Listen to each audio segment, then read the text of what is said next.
SQL server যখন আমরা set up দিই একটা সার্ভারের মধ্যে, তখন এটা লোকালি হয়ে থাকে, অর্থাৎ এটাকে রিমোটলি কাজ করানোর জন্য আমাদেরকে আইপি কনফিগারেশন করতে হয় এবং সিকিউরিটি কনফিগারেশন করতে হয়। সো একটা সার্ভার যখন আপনি আপনার উইন্ডোজ সার্ভারে এসকিউএল সার্ভারটি সেট আপ দিবেন, তখন সেটাকে গ্লোবাল করার জন্য যেই রিমোটিং সিস্টেম তৈরি করতে হবে এবং সিকিউরিটি সিস্টেমটা এনাবল করতে হবে, সেই দুইটা সিস্টেম আজকে দেখাবো। চলুন তাহলে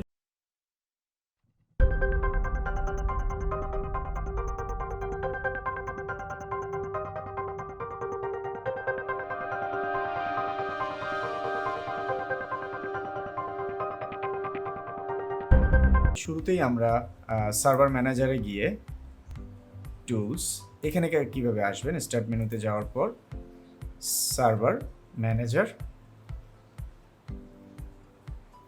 ম্যানেজারে যাওয়ার পর আপনি টুলসে যাবেন, টুলসে যাওয়ার পর ফায়ারওয়েল, এখানে আসার পর inbound, new rule, port setting, এখানে টিসিপিতে রেখে আমরা দিয়ে দিতে পারি আমাদের মতো করে যে কোনো একটা পোর্ট দিতে পারি যেটা অলরেডি ডিফল্ট ইউজ হচ্ছে না, এরকম আমরা 8599 দিচ্ছি। এখানে অ্যালাউ অ্যাক্সেস, সেটা আমরা সিলেক্ট করব। এখানে হচ্ছে আমরা একটা নাম দিব এসকিউএল ইন। এখন আমরা আউটবাউন্ড করব। এখানে হচ্ছে পোর্ট, অর্থাৎ রিকোয়েস্টটা যাতে করে আউটও হয় ঠিকঠাকভাবে। স্পেসিফিকের মধ্যে আমরা দিতে পারি 8599, আগে যেটা দিছি এখনও সেটা দিব। অ্যালাউ অ্যাক্সেস, এবং এখানে তিনটাই টিকমার্ক থাকবে। এখানে একটা স্পেসিফিক নাম দিতে হবে, যেটা আমাদের এটা আউটবাউন্ড হচ্ছে, আমরা আউট এসকিউএল এটা দিচ্ছি। সো আমাদের সিকিউরিটি সিস্টেমটি আমরা অলরেডি চালু করে দিয়েছি। এখন আমরা এসকিউএল সার্ভারের যেই ম্যানেজমেন্ট স্টুডিও আছে, এসকিউএল সার্ভার ম্যানেজমেন্ট স্টুডিও, সেখান থেকে আমরা এসকিউএল সার্ভার মাইক্রোসফট কনসোল এই সেটিংটা নিয়ে আসবো, অর্থাৎ এসকিউএল সার্ভার কনফিগারেশন ম্যানেজার এটা ওপেন করব। ওপেন করার পর শুরুতেই আমরা আমাদের নেটওয়ার্কের 32 বিটের সেট আপ দিনে, সেজন্য এখানে 32 বিটে কিছু নাই, এখানে 32 বিটে আমাদের কিছু করতে হবে না। আমরা 64 বিটের সার্ভারটাতে ঢুকবো এবং এগুলা এনাবল করা আছে, আপনারা ডিসেবল থাকতে পারে, এটাকে আপনারা এনাবল করে নিতে পারেন।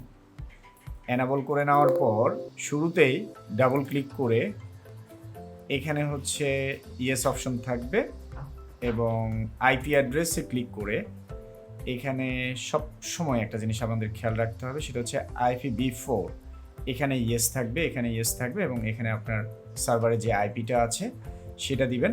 ডাইনামিক টিসিপি পোর্ট, আপনি যে পোর্টটা এনাবল করেছেন সিকিউরিটিতে সেটাকে এখানে দিয়ে দিবেন।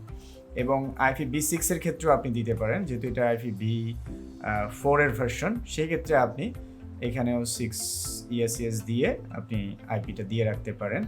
এবং সর্বশেষ এখানে হচ্ছে আইপি অলের ক্ষেত্রে আপনি এই পোর্টটা ইউজ করতে পারেন।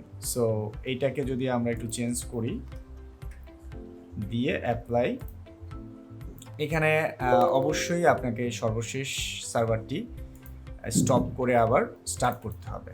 সো আমরা সার্ভারটা স্টপ করছি, শুরুতে সার্ভারটা স্টপ করতে হবে, পরে সার্ভারটাকে আবার রিস্টার্ট করতে হবে। আমাদের সার্ভারটা স্টপ আছে, আমরা এটাকে আবার স্টার্ট করছি।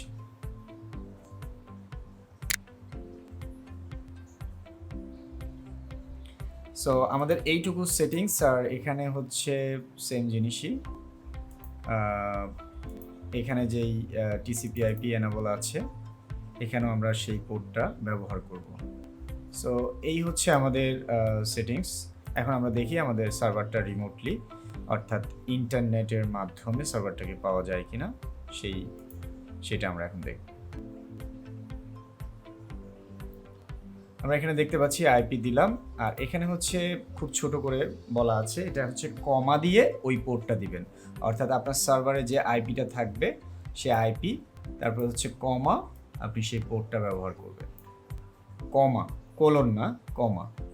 আপনার ইউজার আইডি পাসওয়ার্ড দিয়ে কানেক্ট করলে আপনি আপনার সার্ভারে ঢুকতে পারবেন। সো এই হচ্ছে basic configuration settings.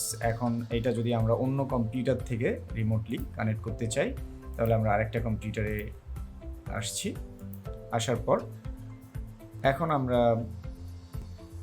SQL server management studio open করে, আমার সার্ভারটা আছে ইউএসএ, আমি এটাকে এখন বাংলাদেশ থেকে কানেক্ট করব।